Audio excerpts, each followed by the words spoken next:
Padre, te damos gracias porque tú estás en medio de nosotros, Señor, y te damos gracias porque tú eres un Dios vivo. Y te damos gracias, Señor, porque nos has dejado tu palabra y nos has dado tu Espíritu Santo. Y te ruego que tu Espíritu se mueva en la necesidad de cada uno, Señor. A veces venimos con la expectativa de ver algo grandioso. Señor, tú eres grande. Tú eres grande. Y tú quieres obrar en nuestros corazones tan solo si estamos atentos a oír tu voz. Tan solo si estamos atentos y buscamos tu voz, Señor. Tú mereces nuestra fidelidad y mereces nuestras vidas y, Señor, nosotros te necesitamos. Necesitamos que abras nuestros ojos, necesitamos que nos refresques, necesitamos que nos fortalezcas y necesitamos que nos perdones. Necesitamos, Señor, que nos guíes, nos corrijas, nos dirijas y sabemos que todo eso lo haces y por eso te damos gracias. Y rogamos que nos guíes con tu palabra, que podamos salir de acá con el corazón liviano, ligero, refrescados, bendecidos. En nombre de Jesús, amén. Se pueden sentar. Bueno, ahora empezamos el capítulo 15 de la carta de Pablo a los Corintios. Y es un tremendo capítulo. Bueno, toda la escritura es preciosa. Pablo, en la carta de Pablo a los Corintios, escribe porque tenía que corregir muchas cosas y aclarar muchas cosas. La iglesia de Corinto era una iglesia donde había una gran cantidad de desorden, había una cantidad de problemas y Pablo escribe para tratar de ayudar a corregirlos. Era una iglesia llena de dones espirituales. Había muchos dones espirituales en la iglesia de Corinto, pero hacía y escaseaba el amor agape. Desde el principio Pablo habla y dice, bueno, he oído por los de la casa de Cloé de que hay contiendas entre ustedes. Unos dicen, yo soy de Pablo, yo soy de Apolos, yo soy de Cefas, yo soy de Cristo. Y Pablo dice, ¿acaso está Cristo dividido? Dice, ¿acaso Pablo fue crucificado por ustedes? ¿Acaso fue alguno de ustedes bautizados en el nombre de Pablo? Y Pablo dice, gracias a Dios, que no he bautizado a ninguno de ustedes, excepto a Crispo y a Gallo, y Dios no me envió a bautizar. Bauticé a los de la casa, a los de Estéfanas, a los de la casa de Estéfanas, pero no recuerdo haber bautizado a otros. Dice, porque Dios no me envió a bautizar, Dios me envió a predicar el Evangelio, y no con palabras elocuentes, para que no se haga vana la cruz de Cristo. Entonces había contiendas, porque unos estaban favoreciendo a Pablo. Nosotros somos de Pablo, otros decían, yo somos de Cefas, es decir, esa carnalidad. Es triste cuando los hombres ponen los ojos en la persona, en el instrumento. Es realmente triste. A mí no me gusta que pongan los ojos en mí. Yo vengo acá a compartir la palabra, pero no se fijen en mí. No se fijen si Dios me ha dado una habilidad. Escuche la palabra, deje que Dios le hable. Eso es lo importante. A mí hasta me molesta si se fijan en mí, porque realmente no se trata de mí, se trata de Cristo, se trata de estudiar la palabra. Pero estos hombres y esta iglesia había puesto los ojos en los hombres, y eso es triste, y eso trae contiendas. Y no es que el bautizo no sea importante, el bautizo es clave, es parte del Evangelio. Jesús dijo, id y haced discípulos de las naciones, bautizándolas en el nombre del Padre, el Hijo y el Espíritu Santo, y enseñándoles a obedecer lo que os he mandado. Pero era clave el Evangelio de salvación era tan clave, y Pablo dice, Dios me envió a compartir el Evangelio, no con palabras elocuentes. ¿Por qué dice Pablo eso? Porque había gente que quería elocuencia, quería lenguaje suave, bonito, artístico, poético, impresionante. Y Pablo dice, no, Dios no me envió con palabras elocuentes, para que no se haga vana la cruz de Cristo. Y Pablo habla de la importancia de la cruz como parte del Evangelio desde el principio. Dice, los judíos, ¿qué es lo que piden? Piden milagros. Y los griegos buscan sabiduría, mas nosotros predicamos a Cristo crucificado, piedra de tropiezo para los judíos y necedad para los gentiles, mas para los llamados, tanto judíos como gentiles, Cristo es sabiduría de Dios y el poder de Dios. Tanto judíos como griegos, Cristo es el poder de Dios y la sabiduría de Dios. Y Pablo en el primer capítulo y aún en el segundo capítulo habla del Evangelio. Y habla que la cruz de Cristo, no la suavidad al hablar. No un mensaje tan bonito que tú dices, qué bonito habla ese predicador. Sino que la palabra, el contenido, la carne. Hermanos, si yo llego a hablar bonito, eso no te va a sostener en la crisis. Lo que te puede sostener en la crisis es Cristo. Cristo. Y de hecho en el capítulo 2 Pablo dice, cuando fui a vosotros hermanos proclamándoos el testimonio de Dios, no fui con superioridad de palabra ni de sabiduría, pues nada me propuse saber entre vosotros, excepto a Jesucristo y a este crucificado. A Cristo y a este crucificado. Y estuve entre vosotros con debilidad y con temor y mucho temblor. No hubiera sido un predicador famoso acá en estos días. Dice, fui con debilidad, con temor y temblor, y ni mi mensaje ni mi predicación fueron con palabras persuasivas de sabiduría, sino que con el Espíritu y con poder, con demostración de Espíritu y del poder, para que vuestra fe no descanse en la sabiduría de los hombres, sino en el poder de Dios. Entonces vemos la importancia. Pablo habla de la cruz como clave en el Evangelio. Y luego Pablo trata otros problemas que había en la iglesia de Corinto. Había inmoralidad. Hasta había un hombre que tenía por mujer a la madre, a la mujer de su papá. Ya, probablemente se había divorciado, se había muerto su papá de la vida y tomó a la mujer de su papá. No era su propia madre, pero era la mujer de su papá y la había tomado.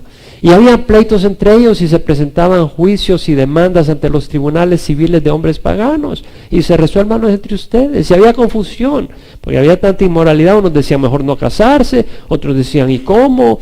Y si se casa, ¿cómo se puede separar uno? Si queda el divorcio, y Pablo habla sobre eso. Y algunos no sabían si comer o no comer comida sacrificada a los ídolos. Pablo habla de todo eso. Y luego Pablo habla de los dones espirituales, porque era una iglesia llena de dones espirituales, pero había desorden, había un exceso de énfasis en el don de lenguas, había desorden dentro de los cultos, todo el mundo hablaba en lenguas, nadie interpretaba, y lo hacían a la vez, y le daban mayor importancia al don de lenguas que al don de profecía, y Pablo dice, yo prefiero hablar 5 palabras con mi entendimiento que 10,000 palabras en lenguas. Y Pablo aclara todo eso y habla de la importancia del amor. Porque Pablo dice, si yo hablo en lenguas humanas y angélicas pero no tengo amor, he llegado a ser como metal que resuena o címbalo que retiñe. Y si tengo toda la fe como para trasladar montañas, y tengo todo conocimiento, pero no tengo amor, no soy nada, dice Pablo. Y vemos la importancia del amor agape, y vimos todo eso. Y en el capítulo 15 Pablo retoma el tema del Evangelio. ¿Cuál fue el aspecto crítico que Pablo mencionó en el primero y segundo capítulo del Evangelio? ¿Se acuerdan? A ver, lo acabo de decir. La cruz, ¿cierto? La crucifixión de Jesús, la muerte de Jesús, eso era la parte principal que Pablo menciona. Los judíos piden milagros, los griegos buscan sabiduría, mas nosotros predicamos a Cristo crucificado, la cruz, el sacrificio de Jesús. Y en el capítulo 15, Pablo va a predicar otro aspecto clave del Evangelio, la resurrección. Si Cristo está muerto, no te puedes salvar. La resurrección es clave. Y Pablo dice acá, 1 Corintios 1:15, ahora os hago saber, hermanos, el evangelio que os prediqué, el cual también recibisteis, en el cual también estás firmes, por el cual también sois salvos si retenéis la palabra que os prediqué, a no ser que hayáis creído en vano. Porque yo os entregué en primer lugar lo mismo que recibí, que Cristo murió por nuestros pecados conforme a las Escrituras, que fue sepultado y que resucitó al tercer día conforme a las Escrituras, que se apareció a Cefas y después a los 12, luego se apareció a más de 500 hermanos a la vez, la mayoría de los cuales viven aún, pero algunos ya duermen. Después se apareció a Jacobo, luego a todos los apóstoles, y al último de todos, como a uno nacido fuera de tiempo, se me apareció también a mí. porque yo soy el más insignificante de los apóstoles, que no soy digno de ser llamado apóstol, pues perseguía a la iglesia de Dios. Pero por la gracia de Dios soy lo que soy, y su gracia para conmigo no resultó vana. Antes bien he trabajado mucho más que todos ellos, aunque no yo, sino la gracia de Dios en mí.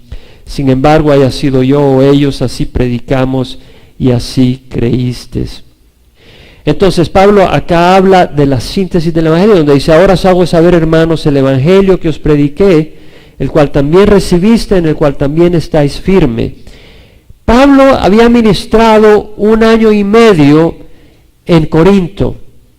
En su segundo viaje misionero fue que llegó a Corinto, llegó el Evangelio.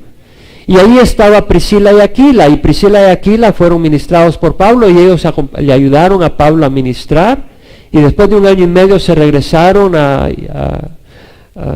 Antioquía, Pablo, y dejó a Priscila y Aquila en Éfesos, y pasa a Apolos a Éfesos, y Priscila y Aquila le enseñan mejor el camino del Señor, y Apolos, que era un gran predicador y conocedor de la Escritura, con gran valor y valentía y conocimiento, y ahora con un conocimiento más claro, va a Corinto, donde enseña la palabra, y está defendiendo el Evangelio ante los judíos, y fortaleciendo a los hermanos. Entonces han tenido tan buena enseñanza, han tenido una excelente enseñanza, y sin embargo Pablo dice: ahora os hago saber, hermanos míos, el Evangelio que os prediqué.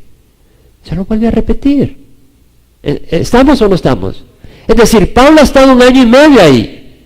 Apolos ha ido a compartir y a fortalecerlos en el Evangelio, y Pablo viene y les vuelve a recordar el Evangelio. Algo tan sencillo. Y Pablo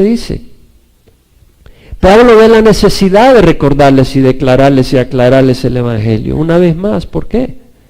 Pablo mismo en la carta a Romanos dice: no me avergüenzo del Evangelio, porque es el poder de Dios para salvación de todo el que cree. Del judío primeramente y después del griego, porque en el Evangelio la justicia de Dios se revela por fe y para fe. Como está escrito: el justo por la fe vivirá. Es por el Evangelio, es a través de la salvación por la fe, gracia por medio de la fe, no por las obras, que uno obtiene salvación. El Evangelio es el poder de Dios y la salvación de Dios. Y Satanás, que nos odia el Evangelio y busca corromperlo y desprestigiarlo. Pablo lo dijo en Gálatas: si aún nosotros o un ángel del cielo os predicara otro evangelio contrario al que os hemos anunciado, sea anatema. Pablo dice: os hago saber el evangelio que os prediqué, el cual también recibiste. No basta oírlo, hay que recibirlo. Ellos lo habían recibido. Hay gente que oye el evangelio pero no lo recibe. Hay gente que viene a la iglesia y ha oído el evangelio pero no lo ha recibido en su corazón. No basta recibirlo aquí y decir: yo conozco el Evangelio. Si confiesas a Jesús por Señor, esto y lo otro, eres salvo. El asunto es: lo has recibido en tu corazón, lo has apropiado como algo personal. Y luego Pablo dice: en el cual también estás firme. Pablo reconoce que la iglesia en Corinto estaba firme en el Evangelio. Y sin embargo, a pesar de eso, Pablo se lo recuerda. ¿Y por qué se lo recuerda? Porque era necesario recordarles el Evangelio para que se mantuvieran firmes.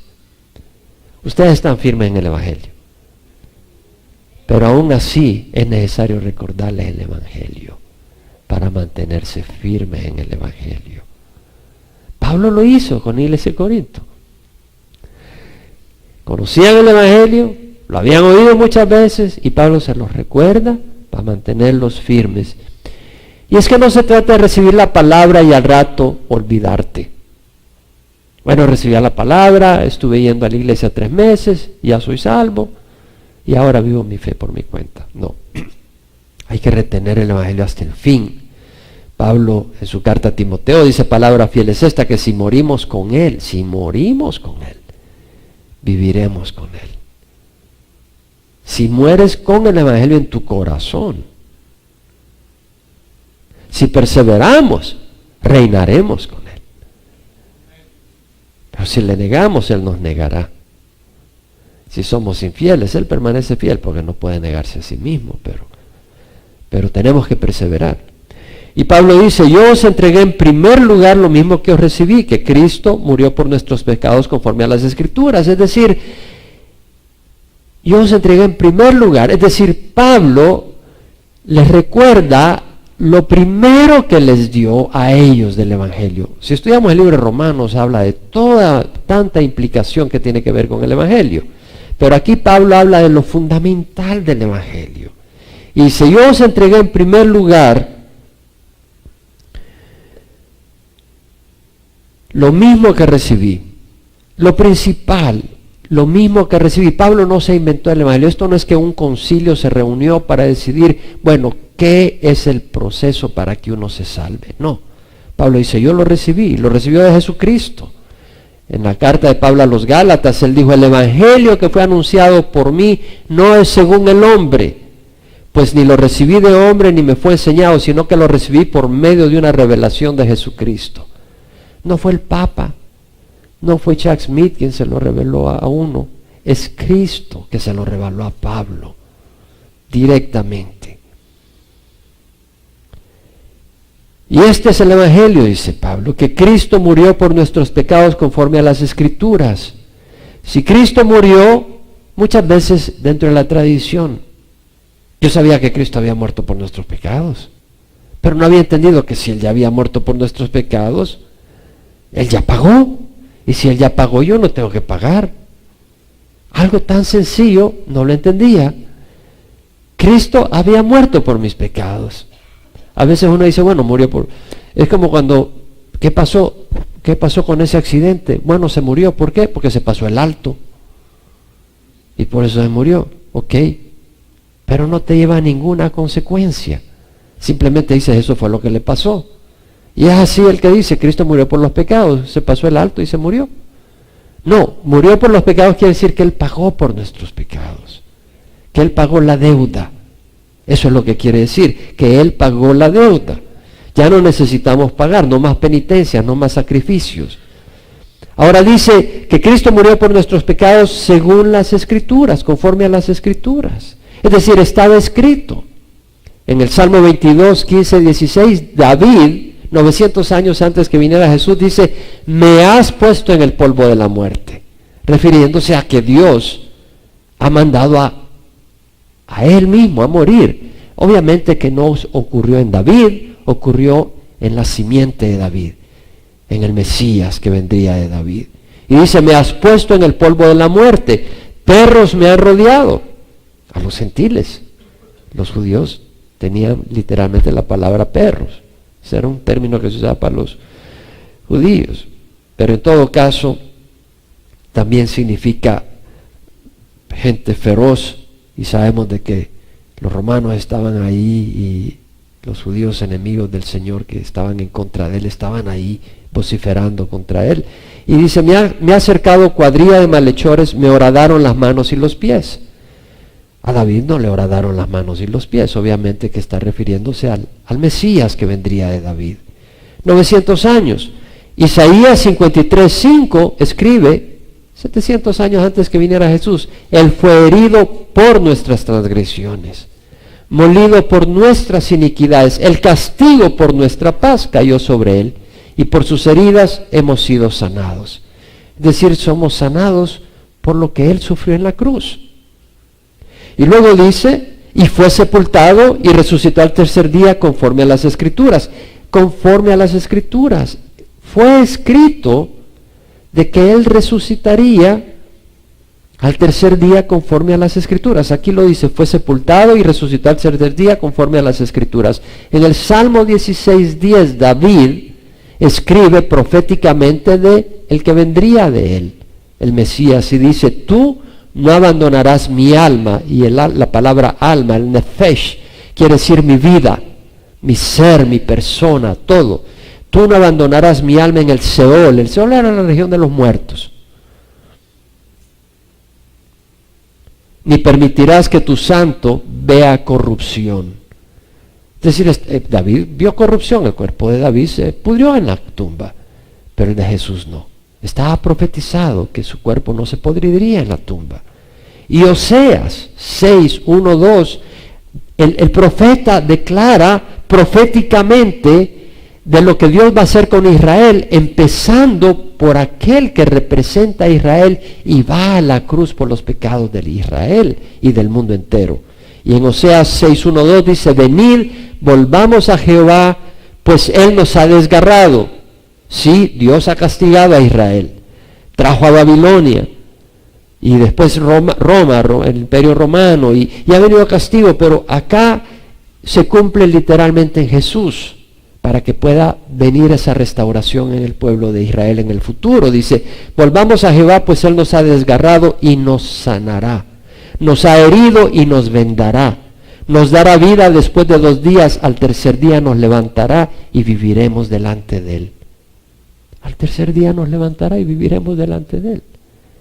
O sea, está diciendo proféticamente que en el tercer día iba a resucitar el Mesías y estar a la derecha del Padre.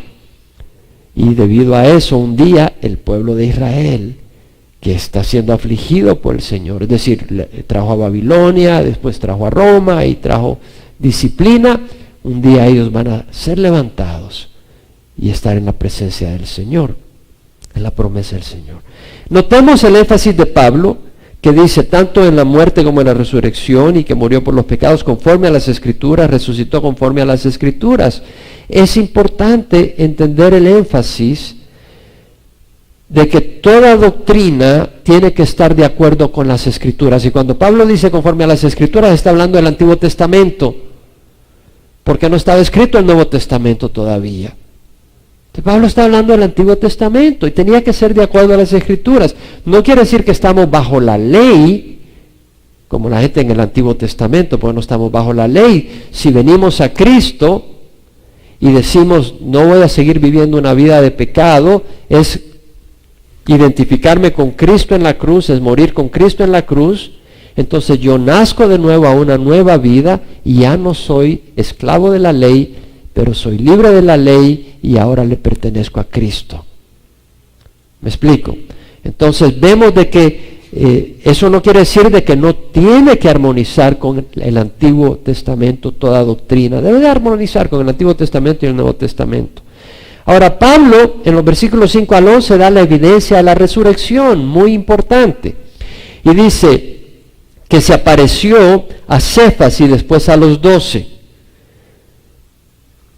Esto lo vemos en Lucas 24:34, que se le apareció a Pedro. Es el primero de los apóstoles que se le apareció, al que lo traicionó, al que lo negó. A él se le apareció primero. ¿Por qué? Pedro estaba arrepentido, Pedro estaba despedazado. Y el Señor nunca desprecia el corazón arrepentido y humillado. Después a los 12, se le apareció a los 12 ese domingo de resurrección en la noche. Tomás no estaba ahí. Se le apareció después en otra ocasión la siguiente semana. Pero acá vemos. Luego se apareció a más de 500 hermanos a la vez, la mayoría de los cuales viven aún, pero algunos ya duermen. O sea, no solo lo vieron sus apóstoles, porque cualquiera dijera: bueno, se lo inventaron ellos. Pero no solo lo vieron los apóstoles, lo vieron 500 personas a la vez, la mayoría de los cuales viven, dice Pablo. Si hubiera sido mentira, esta carta no estaría en nuestras manos ahora. Hubieran dicho: es mentira. Pero habían 500 personas que habían visto a Cristo resucitado, y ellos estaban vivos cuando Pablo había escrito esa carta, que podían dar testimonio que era cierto. Es muy difícil que cientos de personas piadosas mientan sobre algo tan importante como la resurrección de Cristo, sobre todo si el decir de que Cristo ha resucitado y que eres cristiano en esos días era persecución y hasta la muerte, empezando con Esteban. O sea, ¿por qué vas a mentir para que te maten si no ganas nada? Y tú no vas a mentir por una mentira a menos que no sepas que es una mentira. Es decir, los musulmanes extremistas en Medio Oriente que se matan, ellos creen que al morir, al matar a gente, al morir van a ir al cielo y lo va a recibir Allah con 70 vírgenes. Ellos creen esa mentira porque nadie ha venido a decirles están equivocados. Pero estos apóstoles vieron a Cristo resucitado. Entonces ellos tuvieron la oportunidad de ver si Cristo era verdad o mentira. Y al verlo resucitado, ellos dieron su vida por el Señor. Nadie va a dar sabiendo, si fuera mentira, ellos no darían su vida por una mentira. porque ellos tuvieron la oportunidad de saber si era verdad o mentira.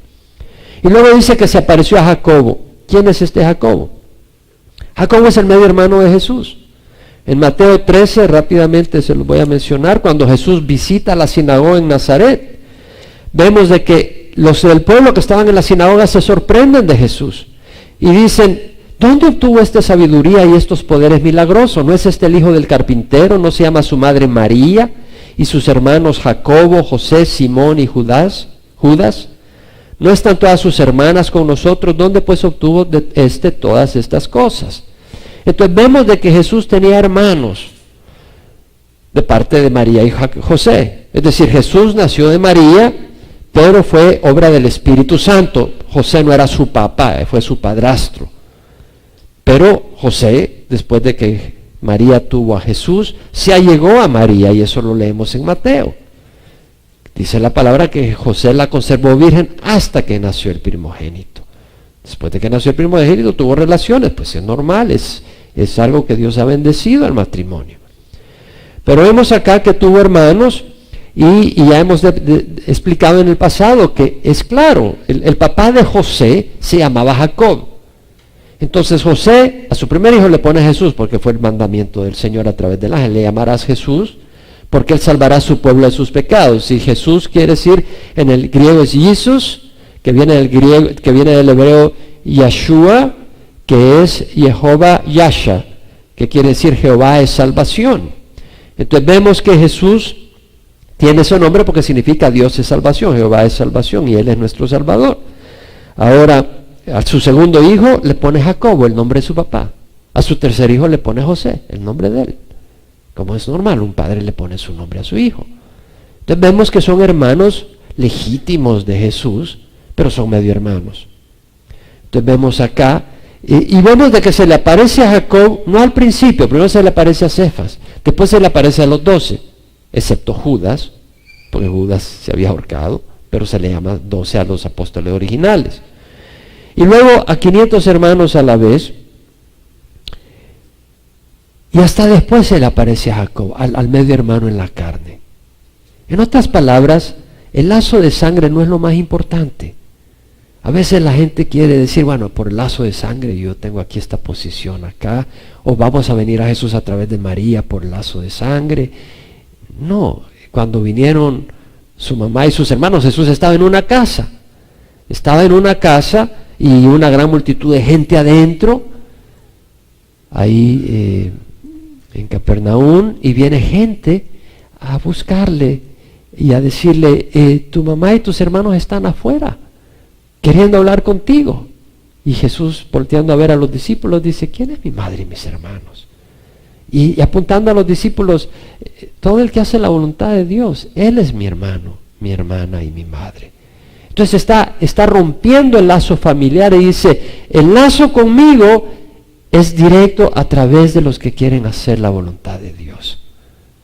Y ese es mi lazo, es mi relación conmigo, si quieres hacer la voluntad de Dios.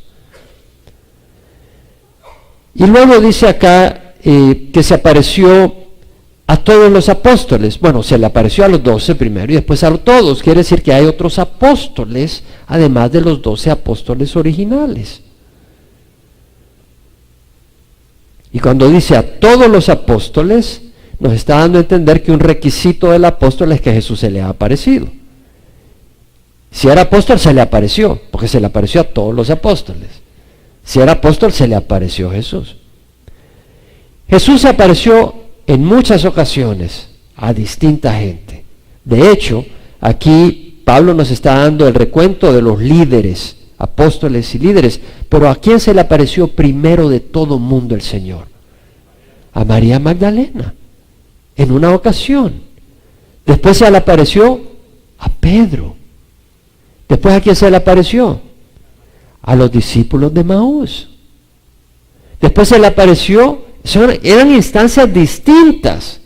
Después se le apareció a los 10 apóstoles. Dijo 10 porque Tomás no estaba ahí ese domingo y Judas se había ahorcado. Se le apareció a 10 apóstoles. El siguiente domingo se le apareció a los 11 porque ahí estaba Tomás. Y luego se le aparece a ¿quién? A 7 discípulos. Estaban en el mar de Galilea y Pedro le dice a Juan, vámonos a pescar. Y está Pedro, está Juan, está Santiago, está Natanael, está Tomás llamado el Dídimo, y hay otros 2 discípulos, 7, y Jesús se les aparece en el mar de Galilea. Y se le aparece a 500 personas a la vez, se le aparece a Jacob, se le aparece en otra instancia a varios apóstoles. ¿Tú crees que esta es una mentira? La resurrección de Jesucristo es el hecho histórico mejor comprobado y documentado en la historia de la humanidad. Y al último de todos, como a uno nacido fuera de tiempo, se me apareció también a mí. Pablo, el último de los apóstoles, al último de todo. Es decir, si ahora te llamas apóstol, es un pequeño problemita. Porque Pablo dice, y al último de los apóstoles se me apareció a mí. Así que te le añadiste, te le pegaste a la cola a Pablo cuando Pablo dijo, yo soy el último. Ahora, existe el ministerio del apostolado en el sentido de que Dios ha levantado siervos hoy en día que lleva a distintos lugares y llevan el evangelio, pero no en el sentido original de que Cristo se le apareció físicamente. Cristo se le está apareciendo a gente a través de visiones y sueños, pero no está personalmente llegándote y se te sienta a la par tuya y empieza a hablarte, como ocurrió con Pablo y estos discípulos, estos apóstoles. Ahora, Pablo, interesante que dice, y al último de todos, como a uno nacido fuera de tiempo, se me pareció también a mí, porque yo soy el más insignificante de los apóstoles. Mira lo que dice, al último de todos, porque. Nos da una razón. Pablo da una razón de por qué se le apareció a él por último. Y él dice, a mí se me apareció, al último de todos, como a uno nacido de tiempo, se me apareció también a mí, porque soy el más insignificante. Y la razón que da Pablo que se le apareció a él por último, es que dice, yo soy el más insignificante de los apóstoles. Y sin embargo, fue el que tal vez fue más usado por Dios. Dios usa lo pequeñito para mostrar su gloria. Dios usa lo menos para anular lo que es. Al necio para confundir al sabio, al débil para avergonzar al fuerte, para que nadie se gloríe delante de Dios. Que el que se gloríe en el Señor. Para eso. Entonces vemos acá que Pablo dice, yo soy el más insignificante, y da la razón. No soy digno de ser llamado apóstol, puesto que se perseguía a la iglesia, dice. Pablo nunca se olvidó en la posición que Dios lo tomó. Nunca se olvidó que él había sido un asesino, porque fue un asesino por un celo religioso, en nombre de Dios, como en las cruzadas, cuando vinieron a conquistar América también, en nombre de Dios, a matar a los indígenas. Nunca se le olvidó a Pablo de dónde lo sacó el Señor, y Pablo no andaba un espíritu de culpa. Él sabía lo que era la gracia. Que nunca se nos olvide dónde nos agarró el Señor. Muchos de nosotros estamos confundidos. ¿Alguno de ustedes estaba confundido cuando lo alcanzó el Señor? Yo estaba buscando, desorientado. Y busqué la respuesta en la religión y no la hallé. Lo busqué en iglesias y no lo hallé. Lo hallé en Cristo. Lo hallé en Cristo. Nunca me olvide. Nunca se nos olvida, porque a veces venimos y tenemos problemas y tenemos luchas y nos ahogamos. Acuérdate dónde estabas antes. Y ahora Dios te ha fortalecido. Y si Dios te tomó cuando estabas perdido en tu ceguera, Dios te va a fortalecer ahora. Y te va a cuidar y va a ser fiel. Dios es fiel. Y Pablo dice, pero por la gracia de Dios soy lo que soy. Por la gracia de Dios. Fue la gracia de Dios la que obró que Pablo viniera a Cristo. En Gálatas 1:15 al 17, Pablo dice, cuando Dios, que me apartó desde el vientre de mi madre. Dios nos ha apartado desde el vientre de nuestra madre. Y me llamó por su gracia. Por la gracia, no porque no merezcamos. Y eso nos libera. Porque quiere decir que no tenemos que ser los grandes santos, sino que es la gracia de Dios. Me llamó por su gracia, tuvo a bien a revelar a su Hijo en mí para que yo lo anunciara entre los gentiles, dice Pablo. Fue la gracia la que transformó a Pablo, no la ley. La gracia de Dios, Dios obrando en Pablo. El Espíritu de Dios obrando en Pablo mientras Pablo tenía los ojos puestos en Jesús. Y porque creía en Jesús, su corazón era disponible y obediente a Jesús. Y aceptaba de esa manera la voluntad de Dios que permitía que Dios trabajara en las circunstancias en Pablo. Y Pablo dice, y su gracia para conmigo no resultó vana, antes bien he trabajado mucho más que todos ellos, aunque no yo, sino la gracia de Dios en mí. Su gracia para conmigo no resultó vana. ¡Wow! La gracia de Dios no resultó vana. Qué triste que la gracia de Dios resulte en vano para nuestras vidas. Pablo dice, no resultó en vano. No fue de balde. He trabajado más que todos ellos. Está hablando a los demás apóstoles. Aunque no yo, sino la gracia de Dios en mí. La gracia no es excusa para haraganería o pereza o holgazanería espiritual. La gracia de Dios ha trabajado en mí más que todos ellos. Mucho más, dice Pablo. Es decir, Pablo no desaprovechó el favor de Dios. Es como que si alguien te da una cuenta de $5 millones y tú vienes y la desperdicias. O vienes y lo inviertes. No lo mereciste, pero pudiste hacer algo bueno o podías desperdiciarlo. El Señor nos dio algo más que dinero, nos dio su favor eterno. Pablo aprovechó esa gracia para llevar el Evangelio, la luz, la salvación, el amor de Dios a todo el mundo.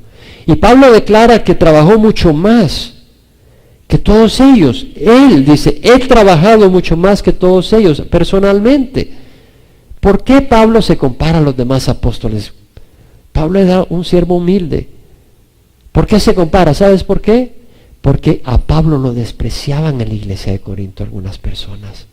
De hecho, en su segunda carta a Corintios, Pablo se defiende, dice, algunos dicen, hablándose que decían de él en la iglesia de Corinto, algunos, su presencia física es poco impresionante y la manera de hablar menospreciable. ¿Verdad que los hombres ponemos los ojos en las apariencias? En algunas culturas, dependiendo del color del piel, dependiendo de tu contextura, te van a respetar o se van a burlar de ti. ¿Quién puede decir amén? En serio. Aquí en algunos ambientes, si tú llegas, latino, piel canela, te van a ver de menos. En otros lugares vas piel blanca, fornido, alto, te van a ver de mejor. ¿Quién puede decir amén a eso? ¿O no han experimentado esas situaciones en los ambientes donde han vivido? A la gente apariencias. Oh, ya vieron el pastor que viene, mira que wow. O mira el flaquito, narizón, calvo.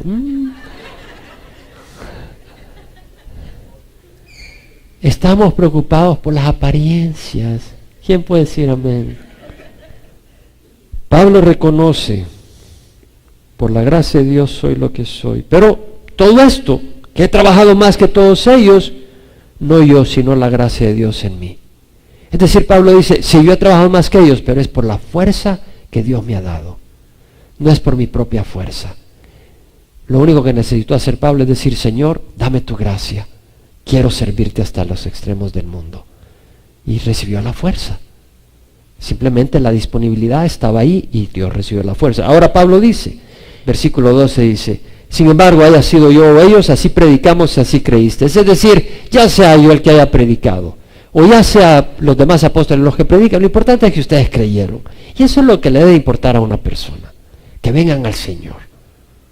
Y si fue contigo o con fulano, mengano, no importa, con tal de que vengan al Señor. Y luego el versículo 12, ahora bien, dice Pablo, si se predica que Cristo ha resucitado entre los muertos, ¿cómo dicen algunos entre vosotros que no hay resurrección de muertos? Mira acá Pablo lo que dice, si se predica que Cristo ha resucitado entre los muertos, ¿cómo no se predicaba? Se predicó, se decía, había cantidad de testigos. ¿Cómo dicen algunos entre vosotros que no hay resurrección de muertos? Dentro de la misma iglesia había gente que estaba negando la resurrección. ¿Podemos decir amén? Estamos entendiendo lo que había llegado a pasar. En la iglesia donde Pablo predicó 1 año y medio, en la iglesia donde Apolos estuvo ministrando, en la iglesia donde Priscila y Aquilas estuvieron apoyando a Pablo en la obra ministerial, llegaban a decir, no, si es que no hay resurrección de muertos. Pablo mismo había visto a Jesucristo crucificado, resucitado. Jesucristo mismo se le apareció a Pablo, Pablo lo había visto. Ellos negaban las mismas palabras de Jesucristo y de las escrituras del Antiguo Testamento dentro de la misma iglesia. En Juan 11, 23 al 26 vemos que cuando Jesús va a resucitar a Lázaro, y Marta le dice, maestro, si tú hubieras venido, si tú hubieras estado acá, mi hermano no hubiera muerto. Pero sé que lo que le pidas a Dios, Él lo hará. Y Jesús le dice, tu hermano resucitará. Y Marta le contesta, yo sé que resucitará la resurrección en el día final. Jesús le dijo, yo soy la resurrección y la vida. El que cree en mí, aunque muera, vivirá. Y el que vive y cree en mí no morirá jamás. Es decir, Jesús mismo dijo, yo soy la resurrección y la vida. El que cree en mí, aunque muera, vivirá. Es decir, está hablando de la resurrección, de la vida. Y que no morimos y no se acaba todo al morir físicamente. Un día va a haber una resurrección, pero al morir físicamente nuestra alma va a un lugar. Si tú mueres no es el fin de todo, es el principio de la eternidad. Cuando los saduceos se le acercaron a Jesús queriendo ridiculizarlo, y le dicen, bueno, Moisés nos dijo que si alguien muere y su esposa no tenía bebés de él, el hermano de él debe actuar como pariente cercano a tomarla de esposa y levantarle una descendencia a su hermano difunto. Y le dijeron, había una familia de 7 hermanos y se casó el mayor, pero se murió y no había dejado descendencia. Entonces el segundo se casó con ella y se murió. Y no dejó descendencia. El tercero se casó con ella y se murió. El cuarto llegó temblando. Se casó con ella y se murió. El quinto se casó con ella y se murió. Hasta el séptimo. Y al final, en la resurrección, ¿de quién va a ser esposa? Porque lo tuvieron los 7, le dijeron. Querían ridiculizar a Jesús. Y Jesús le dijo, ustedes erran por no conocer las Escrituras ni el poder de Dios. Por eso conocemos las Escrituras, para no errar. Y el poder de Dios. Ustedes erran por no conocer las Escrituras ni el poder de Dios, porque en la resurrección no se casarán ni se darán en matrimonio, sino que serán como los ángeles de Dios en el cielo. Y no habéis oído que las Escrituras dicen que Dios es el Dios de Abraham, de Isaac y de Jacob. Dios no es Dios de muertos, sino Dios de vivos, y los dejó callados, dándoles a entender que hay resurrección. Jesús en varias ocasiones habló de la resurrección. El Job, en el Antiguo Testamento, ellos tenían las Escrituras. En el Antiguo Testamento Job dice, yo sé que mi Redentor vive. Job no tenía las Escrituras. Dice, yo sé que mi Redentor vive y al final se levantará sobre el polvo y después de deshecha mi piel, aún en mi carne veré a Dios, al cual yo mismo contemplaré y mis ojos le verán, no los de otro. Oh, desfallece mi corazón dentro de mí. Job mismo tenía esperanza en la resurrección. Isaías, no lo voy a leer, pero Isaías capítulo 25 y 26 habla de la resurrección. Isaías 25, 6, 9, Isaías 26, 19. Daniel profetizó de la resurrección. Dijo, muchos de los que duermen en el polvo de la tierra despertarán, unos para la vida eterna y otros para la ignominia, para el desprecio eterno. Los entendidos brillarán como el resplandor del firmamento, y los que guiaron a muchos a la justicia como las estrellas por siempre jamás. Entonces unos despertarán para la vida eterna y otros para el desprecio eterno. Va a haber una resurrección. Y unos van a ir a bendición y otros a maldición. Satanás no puede dañar al pueblo por afuera, lo daña por adentro, al pueblo de Dios. La persecución no destruyó a la iglesia. Fue cuando el mundo se metió adentro de la iglesia. La persecución no destruyó a la iglesia, se hizo más fuerte. En Hechos 20, Pablo habla de la necesidad, y vuelvo a recordarles, Pablo escribe esta carta en su tercer viaje misionero, antes de ir a Corinto a visitarles. Pero al final del tercer viaje misionero, cuando regresa, pasa por Asia y se reúne con los líderes de la iglesia en Éfeso. Y les dice en el versículo 28, tened cuidado de vosotros y toda la grey, el rebaño por medio de la cual el Espíritu Santo se ha hecho obispos, para pastorear la iglesia de Dios, la cual Él compró con su propia sangre. Sé que después de mi partida vendrán lobos feroces entre vosotros que no perdonarán el rebaño. Entre vosotros, lobos feroces, y que de entre vosotros mismos se levantarán algunos hablando cosas perversas. No malas palabras, sino cosas que no son sanas, como los que estaban diciendo en Corintio que Dios no había resucitado a Jesucristo de la muerte, que no existía resurrección de muertos. Se levantarán algunos hablando cosas perversas para arrastrar a los discípulos tras ellos. Pablo dice, ahora se encomiendo a Dios y a la palabra de su gracia, que es poderosa para edificaros y daros herencia entre todos los santificados. Pablo los encomienda a Dios y a su palabra. La palabra de Dios. Era una manera de proteger a la iglesia de esa destrucción. Porque si no hay resurrección de muertos, mira lo que dice Pablo, si no hay resurrección de muertos, entonces ni siquiera Cristo ha resucitado. Si Dios no resucita a los muertos, que Cristo murió, entonces Dios no resucitó a Cristo. Pero si no hay resurrección, no hay esperanza. Y si no hay esperanza, ¿para qué seguir en el camino? Entonces este error hacía que la gente abandonara el camino del Señor. ¿Nos damos cuenta? Eso es lo que hace Satanás, traer error para que abandones el camino, para que abandones la esperanza.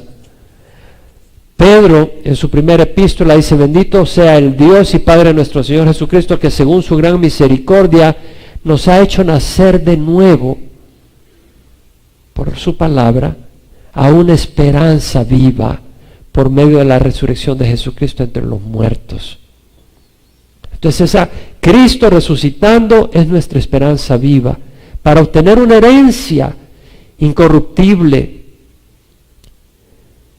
inmaculada, sin mancha, que no se marchitará, reservada en los cielos para vosotros, que sois protegidos por el poder de Dios, mediante la fe, para la salvación que está preparada para ser revelada en el último tiempo. Entonces vemos la importancia de tener una esperanza. Nuestra esperanza es una esperanza viva. Si perdemos esa esperanza viva, te alejas del camino de la fe. Y el asunto es que no solo te alejas del camino de la fe, es que hay resurrección y te vas a ir al infierno. Eso es lo que quiere decir. Ese es el engaño de Satanás, destruirte. Por eso necesitamos la palabra que nos mantenga libre de doctrinas falsas. En versículo 14 Pablo dice, si Cristo no ha resucitado, vana es nuestra predicación y vana también nuestra fe. Algunos dicen, no es vano creer en Jesucristo, porque aún si Cristo no resucitó y se acabó esto y acabamos en polvo, por lo menos tuvimos al Señor, por lo menos tuvimos una moralidad y alguna doctrina sana. ¿Quién ha oído eso? No saben si aquí le estoy probando con una pregunta troquera. Le voy a decir algo. Ese es un pésimo argumento. Es decir, bueno, si Jesús, póngale que Jesús no resucitó, por lo menos el creer, el ir a la iglesia nos ayuda a que tengamos una tranquilidad y una paz. Te tengo malas noticias. Si Cristo no resucitó, das más lástima que cualquiera. ¿Por qué? Porque Cristo nos profetizó persecución y sufrimiento al venir a Cristo. Cristo lo dio, Cristo no lo dijo. Va a haber persecución y sufrimiento. En Lucas 6:26, el Señor Jesucristo dijo, ay de vosotros cuando todos los hombres hablen bien de vosotros, porque de la misma manera trataban sus padres a los falsos profetas. Es decir, cuando tú vengas al Señor, la gente no va a estar hablando bien de ti necesariamente. No todo el mundo, algunos sí, pero no todo el mundo. O sea, no vas a necesariamente tener popularidad. En 2 Timoteo 2:8, Pablo dice, participa conmigo en las aflicciones por el Evangelio según el poder de Dios. Participa conmigo en las aflicciones del Evangelio. Al venir a Cristo van a haber aflicciones. Pastor, yo no quiero oír eso. Pues yo te voy a decir la verdad. Si tú vas a venir a Cristo para salir de aflicciones, lo siento, vas a salir de unas, pero te vas a meter en otras. Pero te vas a salir de las aflicciones causadas por tu necedad y por la maldad de tu corazón, y vas a entrar a aflicciones causadas porque Cristo está contigo y Satanás odia a Cristo. Y al final vas a ser recompensado. Nuestros ojos están en lo que va a ocurrir al final. Y te digo eso para que no vengas a Cristo por las razones equivocadas. Porque si tú vienes a Cristo simplemente para tener una vida cómoda y prosperidad económica, te tengo malas noticias, porque Cristo no ha prometido prosperidad económica. Cristo ha prometido satisfacer nuestras necesidades, no nuestros caprichos. Y Cristo puede decidir glorificarse en ti a través de un cáncer. Y puede decidir glorificarse a ti a través de una condición económica difícil y dura. Suficiente para que comas, pero no más para eso. Y mostrar su gloria a través de esa circunstancia. Si tú vienes a Cristo porque quieres dinero, si tú vienes a Cristo porque quieres que todo el mundo te aplauda, te tengo malas noticias. A Cristo lo crucificaron, y un siervo no está encima de su Señor, ni un discípulo por encima de su maestro. Tenemos que entender eso. Pablo dijo, en verdad, todos los que quieren vivir piadosamente en Cristo Jesús serán perseguidos. Pablo dijo, si alguno quiere venir en pos de mí, niéguese a sí mismo. Niéguese a sí mismo. Tome su cruz cada día y sígame. No una cruz de oro en el cuello. Está hablando una cruz de sufrimiento. Si alguno quiere venir en pos de mí, niéguese a sí mismo, tome su cruz cada día y sígame, porque el que quiera salvar su vida la perderá, pero el que la pierda por causa mía, ese la salvará. Muchas veces vas a perder amistades, vas a perder personas que tú amas, que te van a dar la espalda por el Evangelio y por seguir a Jesucristo. Vas a perder algunos placeres que pudieras obtener por seguir a Jesucristo. Pero vas a obtener paz que el mundo no te puede dar. Y vas a tener un gozo que el mundo no conoce. El mundo conoce alegría, pero no conoce el gozo que da el Señor. Y vas a tener la oportunidad. Cantábamos esa canción, por un momento de tu presencia. No, el cristiano no tiene un momento de tu presencia, tiene todo el tiempo la presencia del Señor. Algunas personas dicen, cuando voy a orar yo necesito arrodillarme. Es importante que cuando hablemos con el Señor lo hagamos con respeto, ¿cierto o no? Pero te digo algo, la persona que dice, para orar yo necesito arrodillarme, tengo un problema con esa persona, y te voy a decir por qué. Porque yo hablo con el Señor cuando estoy manejando. Y si me necesito arrodillar voy a tener un accidente, me voy a matar y voy a matar a alguien. Y yo puedo hablar con mi papá todo el tiempo. De hecho, la Biblia nos manda a orar sin cesar. Y si para poder orar yo tengo que estar de rodillas, no me puedo acostar, no puedo comer, no puedo manejar. Pero yo estoy manejando y estoy orando. Yo puedo estar caminando y estar orando. No es nuestra condición física, no es nuestra posición física, es la condición de nuestro corazón. Si tenemos un corazón humilde, postrado al Señor, eso es lo que busca el Señor.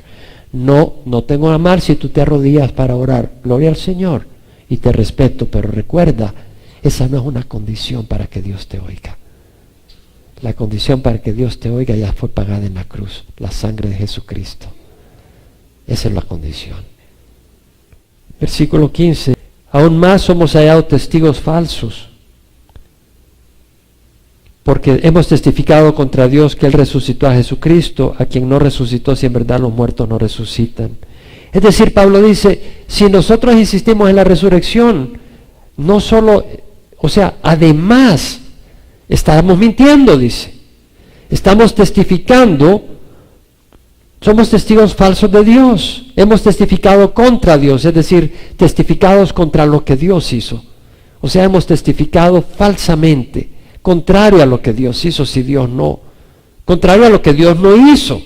Si Dios no resucitó a Jesucristo, y nosotros decimos que resucitó, estamos mintiendo contra él. O sea, no estamos del lado de Dios, estamos en contra de él porque estamos mintiendo lo que Dios ha hecho. Dice, a quien no resucitó, si en verdad los muertos no resucitan. Versículo 16. Pues si los muertos no resucitan, entonces ni siquiera Cristo ha resucitado. ¿Cómo repite lo mismo Pablo? Si los muertos no resucitan, Cristo no resucita. Lo repite un puño de veces. En otras palabras, Pablo está hablando de la importancia de la resurrección de Cristo. Y luego dice, y si Cristo no ha resucitado, vuestra fe es falsa, todavía estás en vuestros pecados. Porque la paga de pecado es muerte. Y si Cristo no venció la muerte, Él no venció el pecado. Si Cristo no se levantó de la muerte, Él no ha removido el pecado de nosotros. Porque la muerte va a la par con el pecado. Y si Cristo no ha vencido la muerte, no ha vencido el pecado. Pero Cristo venció la muerte. Cristo resucitó, quiere decir de que Él venció el pecado y lo ha removido de los que venimos a Él y ponemos nuestra fe en Él. Romanos 10, que dice, la palabra está cerca de ti, en tu boca y en tu corazón, es decir, la palabra de fe que predicamos, que si tú confiesas a Jesús por Señor y crees en tu corazón que Dios lo resucitó de la muerte, serás salvo. Porque todo el que cree en Él no será condenado, no será avergonzado, tal como está escrito. Porque no hay distinción entre judío y griego, pues el Señor es Señor de todos, abundando en riqueza a todo el que le invoca. Tú no vas a invocar a alguien que está muerto. Como si está muerto no te puedes salvar. Cristo vive y la resurrección de Cristo es fundamental.